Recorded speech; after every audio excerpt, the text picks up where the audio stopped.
and welcome to Patchcast, the Patch podcast. I'm here with Jack, our marketing manager, Hello.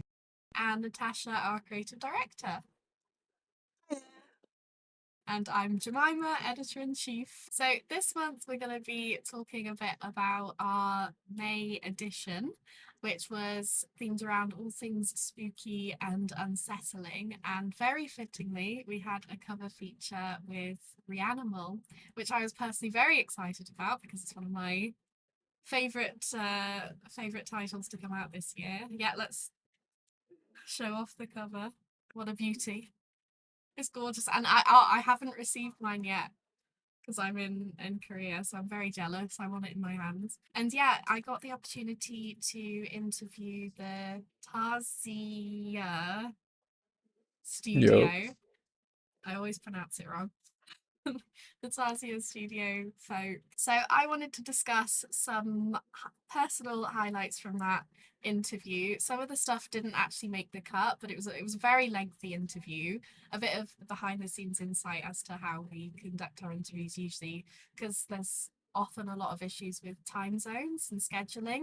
We tend to do text-based interviews behind the scenes, but this time it was such a special occasion, and I'll admit I wanted to talk to them over the phone because I was fangirling a lot. So we managed to conduct a video interview, and some of that will be going out on social media and potentially the blog too. But because of that, we had a lot of content. We rambled, we chatted, and it was tough cutting it down. But yeah, it was really cool gaining an insight into the making of the game. Something really cool I found was Merv, the producer, spoke about how a lot of his inspiration came from music rather than video games, which I found really cool because I personally am also someone who doesn't play I hone in on games. Like if I'm interested in a game, it's that game or nothing. Yeah. I get obsessed.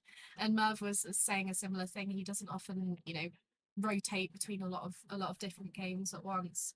So because of that, he gets a lot of his inspiration from music, and particularly Edith Piaf was one of the inspirations for this game, which is That's really cool. Really interesting. unusual.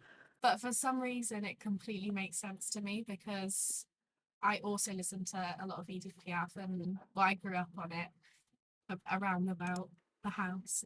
And yeah, it's for some reason it makes sense. It's sort of that like melancholy, beauty and sadness kind of thing, or beauty in dark places. And yeah, Reanimal really has that vibe. And another thing that they were talking about was the sound design. They do utilize Foley, which I think a lot of games do nowadays, right? It's not very common to just be pulling Cool. like pre-existing like SFX. But yeah, they pretty much got someone to go to a butcher and pick up some bones, snap them, or like cook them or something. There was some kind of stew involved. I don't know. And they were like, vegetarians beware, and I am a vegetarian. So I sat through it. Very thematic.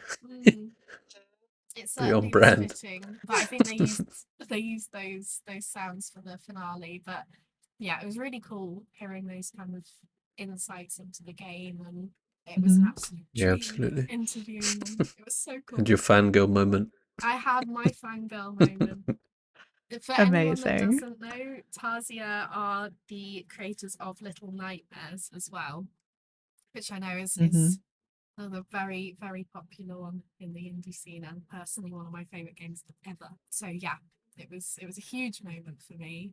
And another thing, if I can spoil, within the magazine we have a poster. Does anyone want to show? Ooh. Yeah. There it is. They were just fantastic. I mean, they were so on board with helping us with like everything to do with this issue. It was so cool. They were really passionate about the fact that we're a print publication, and yeah, we were talking about the magazines of our childhoods, and they found it really cool. And stickers as well. Sticker sheet. This is, So yeah, for this is level incredible. 3s, the stickers? Yeah, so our level 3 subscribers received these entirely bespoke stickers that they just whipped up within a week or something. It was incredible. Entirely their decision as well. They were like, "Oh, we can give you some stickers," and yeah, that was just surreal as well. Seeing the mock up. Yeah. It's really cool. They're all these little hand-drawn characters from the game. So So they're cool. not just like the actual 3D models. They're like actual little hand-drawn pieces of art, which is they're really cool. The poster as well is like an exclusive sort of artwork, isn't it? I think it was, It's stunning. It's one that's not really been posted anywhere, I think. No, we haven't seen it anywhere at all, and I just love the texture of it. It's like got quite a strong. Sorry, my camera. It's really horrendous. But it's really cool. Really, really nice texture. Very appreciative of how collaborative they were on that. Yeah, absolutely. So what is some of your highlights from this issue? For me personally, working alongside Dana, who's also our layout artist here at Patch, we just really enjoyed the going away from our normal, very clean aesthetic into using a lot of raw and distressed surfaces, scratches, decayed and like damaged cracks and like low resolution noise. Really like taking inspiration from a lot of colours and textures that are used in sort of unsettling games. And it sort of felt like the departure from the sort of clean aesthetic that we've had in like lots of other issues was putting you into that unsettling horror type mindset. Absolutely. As well. Really, really enjoyed it. Loved finding all the different textures. Like, me and Dana would be like, "Oh yeah, have you seen this one? Look at this one."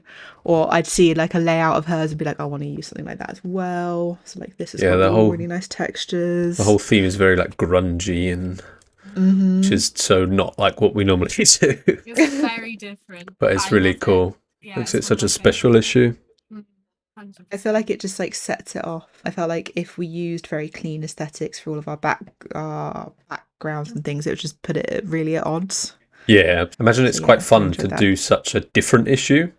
Yeah, if it's sort of like much of the same, and then like getting to do this one-off like super different issue is probably quite rewarding. It breaks it up. Like, you know, we have a monthly cycle of each one, and so when you get like an issue that looks slightly different than the ones before, you're like, "Oh, I get to do something."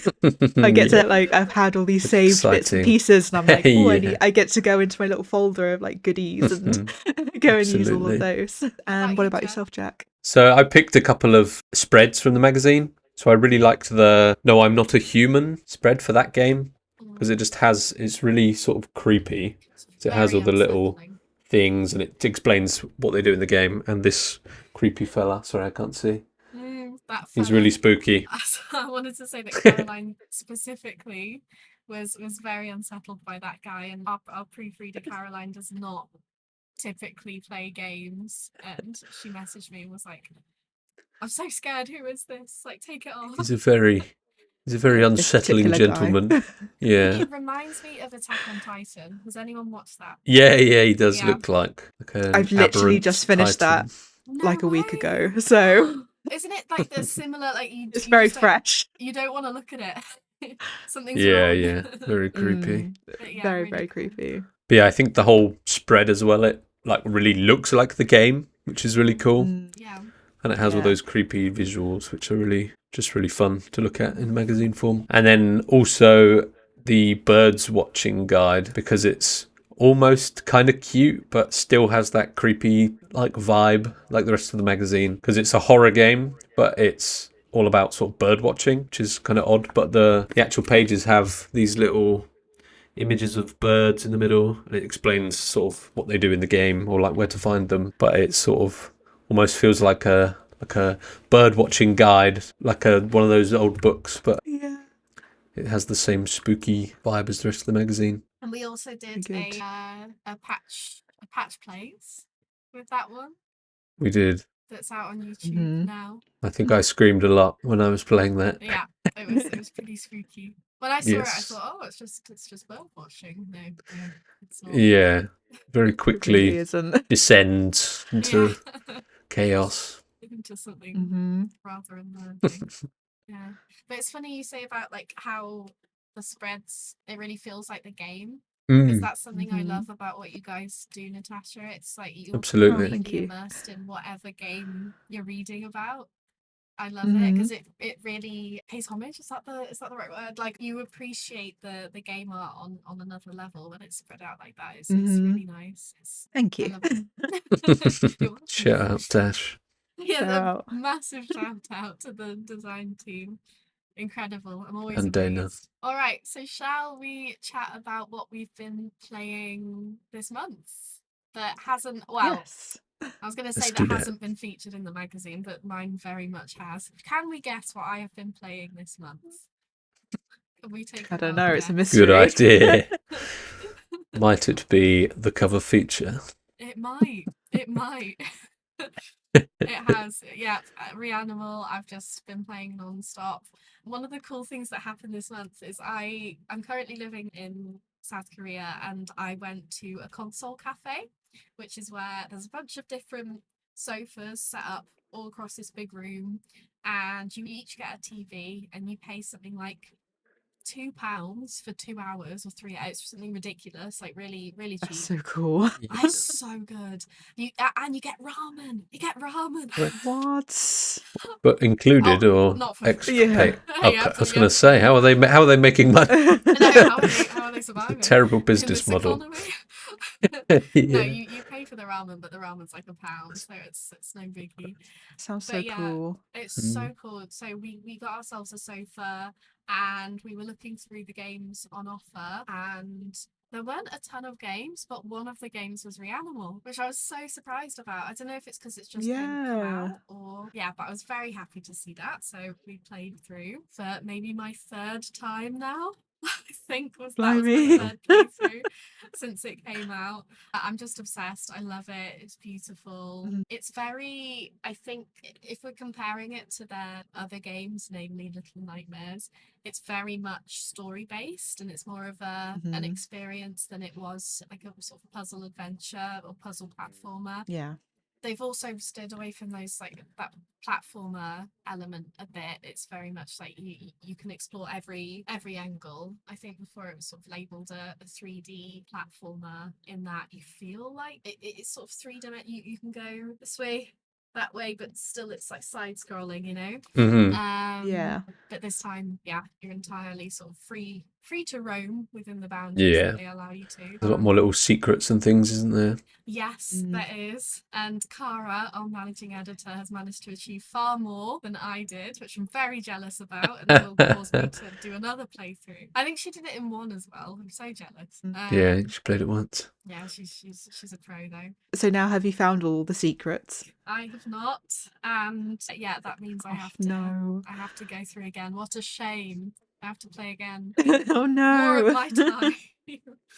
But yeah, I really appreciate that it's very much like a story game this time, and it just allows you to sit back and appreciate the art for what it is, because it's stunning, so pretty, and really cool. I can't recommend it enough, especially for someone who's maybe not so into horror and wouldn't typically dip into that genre. It's not overwhelming, it's not too much, and if you're also particularly into games that have sort of sprinkle little tidbits of lore, but you can't quite figure it out, so something that makes you have to think and ponder, you might like this. It might be a good sort of dip into that spookier genre of games. So what have you guys Very been nice. playing? Enough from me. I'm rambling. So I'm a bit of a sucker for a roguelike game. It's sort of one comes out and I've got it and I'm playing it. So recently Slay the Spire 2 came out a month or two ago now. So I played that a lot. I loved the first one. I put so many hours into the first one. And then the second one is a very similar game, but just like they did it better, I think. And then also Vampire. I'm a big fan of Vampire Survivors. And then Vampire Crawlers just came out weeks ago now, I think, and it's a very different vibe to the original one. It's all like the same sort of artwork, but it's like a first-person dungeon crawlery thing. Reminds me a bit of the like 90s PC Might and Magic games. Very, So cool. very different vibe. Yeah, it's really like strange. Like I first put it on and was like, what on earth is going on? But yeah, it's fun. And it's that same sort of dungeon crawler upgrades. Same characters and everything from the first game. And then also Balatro. I'm back on Balatro. Nice. All roads lead back to Balatro. You like your cards. I do. I love a card game. And yeah, I've been doing like the challenge mode in Balatro because I didn't actually touch it when I played it last. So I've been ripping my hair out trying to complete some of those challenge runs. But I'm getting there. About halfway through. Nice. Trying to get all of those achievements. Yeah, something like that. But yeah, that's what I've been up to. What about you, Tash? Well, we did talk about it in the last podcast and featured it in the last issue or issue before. But I saw on Epic that Trash Goblin was now free, and I was like, oh, go on then. If I must. I was like, yep, straight away, get in there. And yeah, it's a really, really cute kind of puzzle game where you own a antique shop and you're having to repair things and clean things up, and so you get given like a little sack that you then opens up and you have to chisel away these little cubes. Like the cube shaped structures are like a puzzle within themselves, and every cube has a different way you need to chisel it away, and it has this really fun kind of like gacha element to it where you just don't know what's going to be inside of it. And then once you've cleaned it up and got it out of the puzzle part, you can then piece bits together and repair stuff. So it fits into that kind of that like puzzle business management side of things. Yeah, scratching a lot of itches. It is, yeah. And then there's like a range of characters that come in that like a lot of them seem to have their own stories. So there's like this like lizard called Donoval who begins to come in and like constantly requests bedpans because he wants to warm up his bed,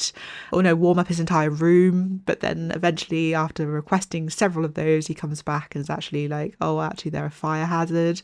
So I need Hot this coals item all over to the try room. and yeah, to try and Can I solve confirm that. And what is a bedpan? it's like, so Yeah, it's think like of like a pan that you would put on Yeah. your stove, but it's got You like put- a lid on it as well. So yeah, it would and you fill physically with, have like like hot coals and stuff. hot coals in there. So they're not on fire, but they've come out of the fire, so they're still on that hot phase. And traditionally you'd put them underneath like your like mattress or to warm duvet. up your whole bed. Yeah. in the olden days. Right, okay. Because I was under the Yeah. impression it was something you go to the loo in. I think that's also called a bedpan. Oh, Yeah. okay. That's why I was a bit confused. I was like, how's that warming up the room? It's a Like, how hot is multi-purpose it? tool.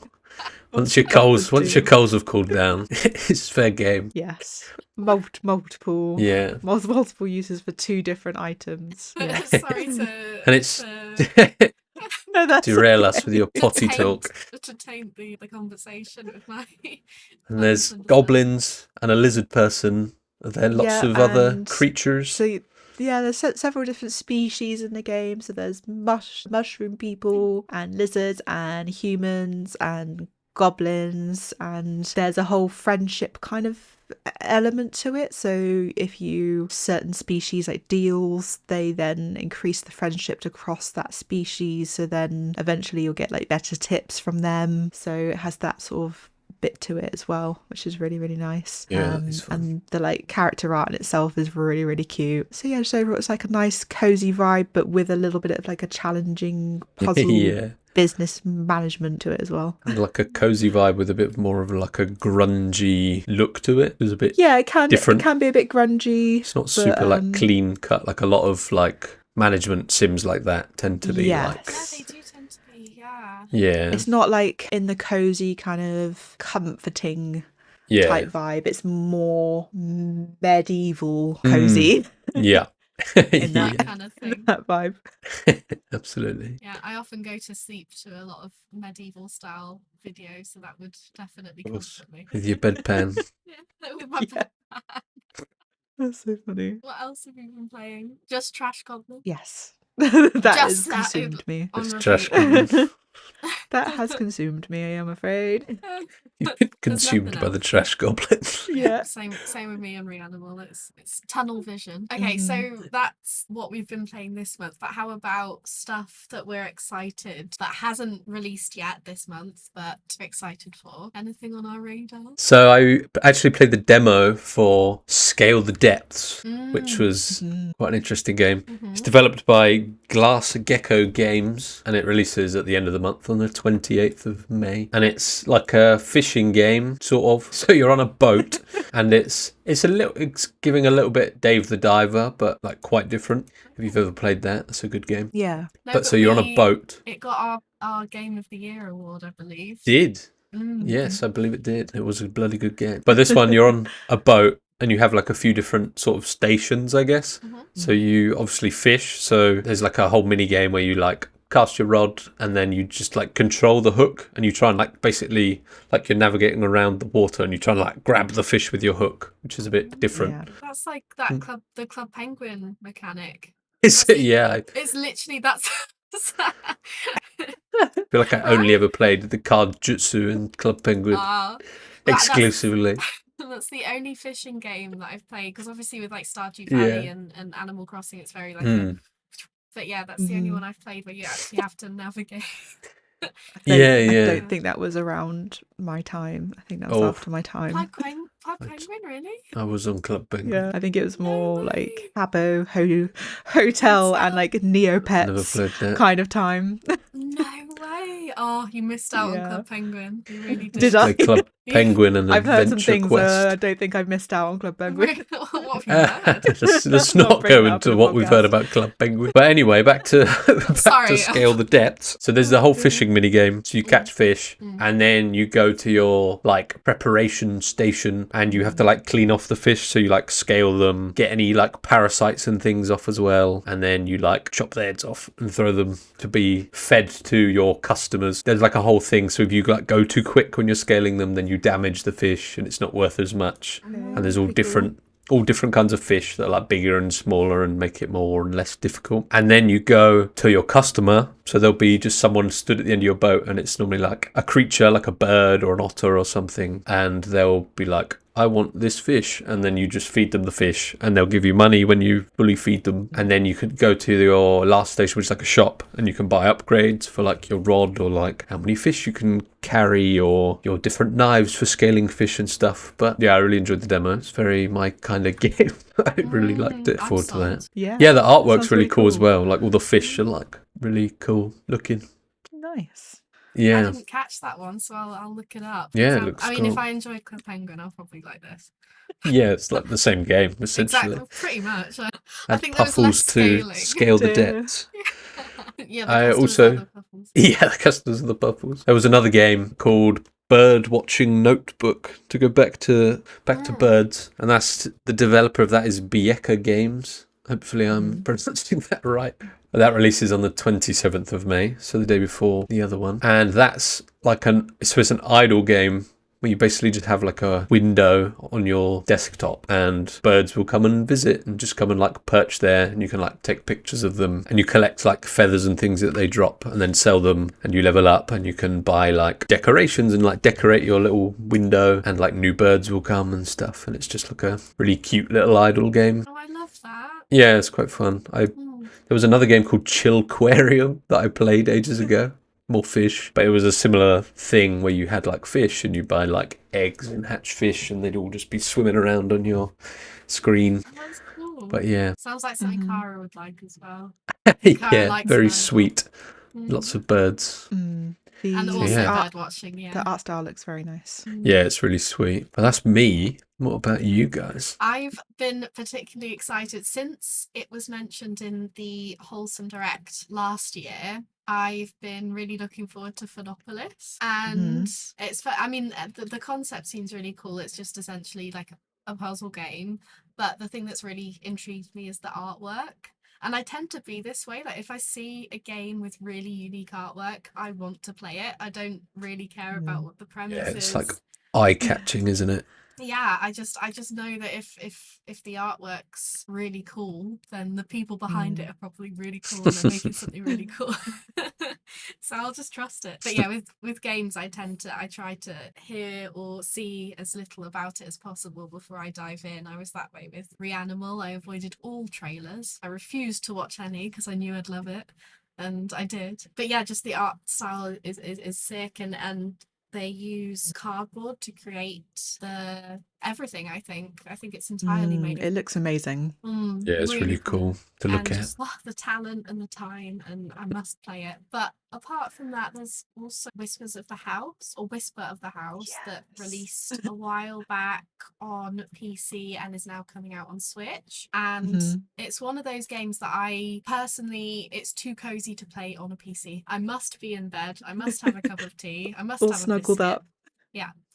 There's some games that I categorically refuse to play on PC. There was what was it? Mutazione? I was teetering on the edge of not being a PC game, and I started it on PC and I swore never again. I must be in bed for this because it was such a nice experience. I think this is one where you help people move house, you organize their stuff, you unpack for them. So it's very like low stakes, very cozy, very relaxed, and yeah, it seems like a really really chill game, and reminds me a bit of Unpacking as well, which again, yeah, was a console game for me. Definitely a console game. So I'm excited for that to come out on Switch and give it a go.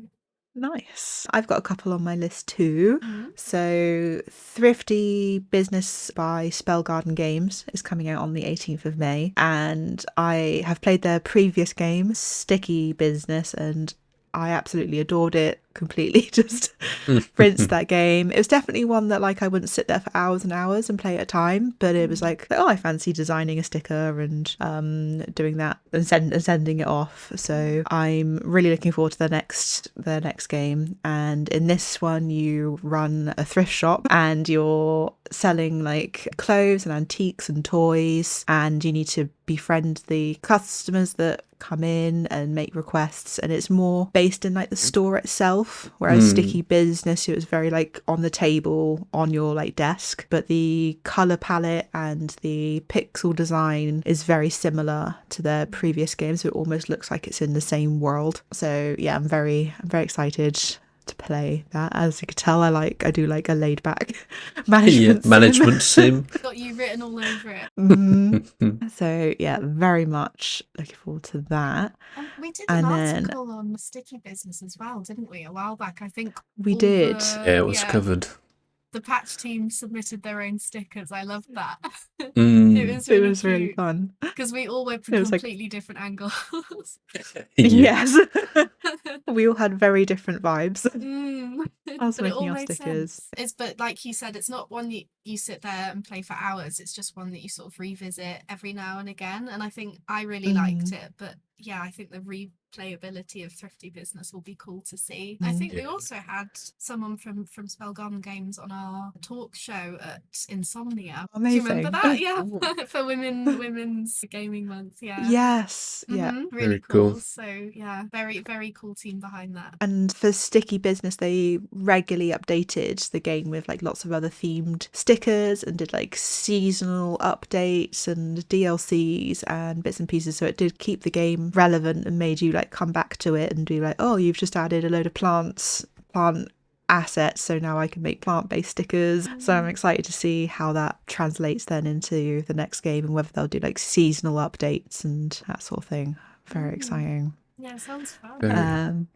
Yeah. The next game on my list is Map, a game about maps. Map. It's fun to say. It is fun to say.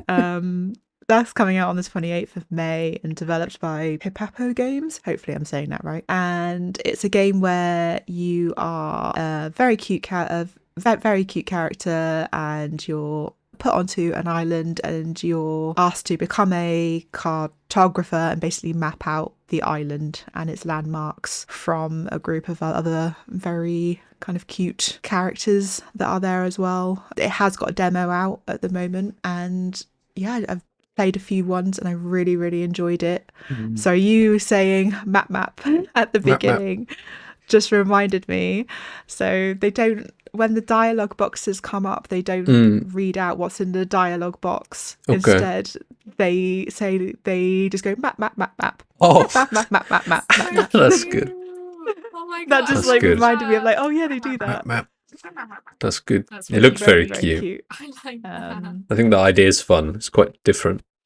It is, and I haven't really done any kind of mechanic like that before. And it gives you lots of tools throughout the game, so the actual progression of the difficulty goes up quite nicely, at least through the like demo. And so you begin with like a smaller island, and you have to like put a bit on the map and say exactly where this like tree is. Yeah. And all you're given at that time is a really small island, and you have to like work out based on the shape of the island. And then in the next one, you're given the tool of a step count. So you're told where one landmark is, but you need to put on a map where another one is. And so you're working out via steps where it is. And it's just quite a nice little puzzle. And so you're going in and mapping out away from a landmark how far away something is.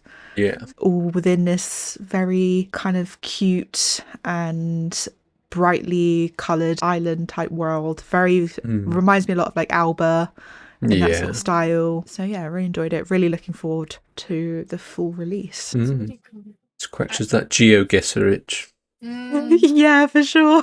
This one I love. Yeah, if I was to choose a game for you, Natasha, I think I'd pick something with management, puzzles, and design. I think that would be the ideal game. Very, very, very true.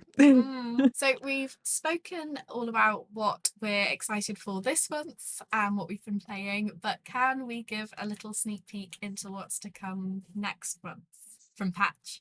So you've probably already seen if you follow us on our socials, but our next month front cover is Wax Heads. So it's going to be talking everything about music and like the music role in games, and we've got some like music playlists coming up as well. Very, very excited for that. And I know we talked aesthetic wise for the issue that's just come out is very different. This one will be as well. So we're going to be drawing a lot of inspiration from sort of grunge and punk aesthetics, a lot of like stickers and sort of inspiration from punk zines and that side of things for the aesthetics of the issue. So I'm very excited for you to see it. Really steering away from the usual with this one as well. Yeah, another exciting issue. And I'm obsessed with the cover. The cover is so cool. Very, very fun. Very fun. Really cool. And then, okay, let's also give a little insight into, so every single month, if you don't know, if you're not a level 3 subscriber, we provide a free gift typically inserted into the magazine. And this month it is, we've never done this before, but we're actually releasing a guitar pick themed around Wax Heads, which we're so excited about. We've seen the design, it's very cool.